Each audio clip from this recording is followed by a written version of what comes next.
ভুৱা আধাৰ কাৰ্ড প্ৰস্তুত কৰা এটা কেন্দ্ৰ যিহেতু উৎখাত কৰিছে গীতানগৰ আৰক্ষীয়ে আৰু কালি সন্ধিয়াৰ ভাগত সেই কেন্দ্ৰটোত অভিযান চলাইছিল গীতানগৰ আৰক্ষী আৰু অভিযান চলাই তেওঁলোকৰ যি আপত্তিজনক নথিপত্ৰৰ লগতে 5 কৰোৰ অধিক ভুৱা আধাৰ কাৰ্ড জব্দ কৰিছে আৰু লগতে বহুকেইটা কম্পিউটাৰৰ লগতে প্ৰিণ্টাৰ জব্দ কৰিছে গীতানগৰ আৰক্ষীয়ে। আচলতে এটা কথা ক'ব লাগিব যে দীৰ্ঘদিনৰ পৰাই এই যি প্ৰগতি ইডুটেক জু-ৰোডস্থিত এই কেন্দ্ৰটো আছে, এই কেন্দ্ৰতে আচলতে দীৰ্ঘদিনৰ পৰাই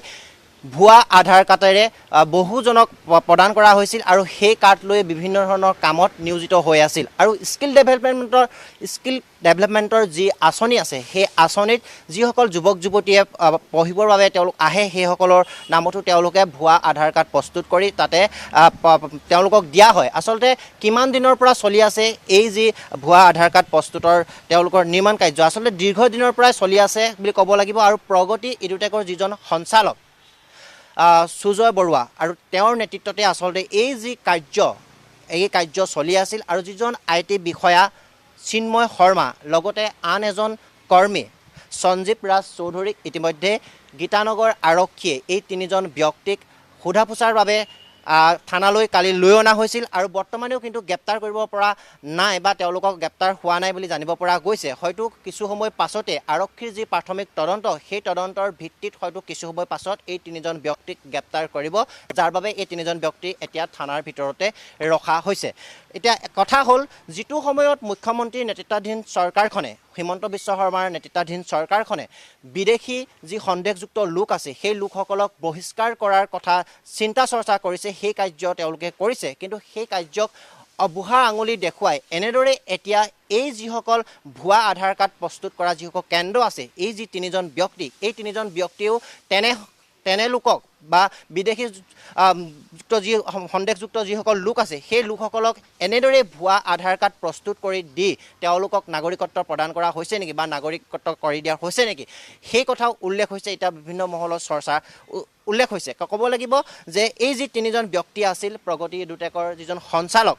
সুজয় বৰুৱা আৰু এই সুজয় বৰুৱাৰ নেতৃত্বতে আচলতে এই যি গোটেই ভুৱাৰ আধাৰ কাৰ্ডৰ যি কাৰুকাৰ্য সেই কাৰুকাৰ্যটো চলি আছিল, আচলতে দীৰ্ঘদিনৰ পৰাই চলি আছিল বুলি ক'ব লাগিব আৰু বহু লোকক ভুৱা আধাৰ কাৰ্ড পান কাৰ্ড প্ৰদান কৰা হৈছিল। এক কথাত ক'ব লাগিব যে আধাৰ কাৰ্ড আচলতে প্ৰস্তুত কৰোঁতে বিভিন্ন ধৰণৰ নিয়ম থাকে, নীতি থাকে, সেই নীতি নিয়মসমূহ আচলতে কেনেদৰে পালন কৰিছিল বা যিহেতু আধাৰ কাৰ্ডৰ লগত বেংকৰ লিংক থাকে আৰু বিভিন্ন ধৰণৰ অফিচ কাছাৰী যিসমূহ লিংক কৰিব লাগে সেইসমূহ লিংক কৰে, আচলতে কেনেদৰে এইসমূহ লিংক কৰে বেংকৰ লিংকেই হওক বা পান কাৰ্ড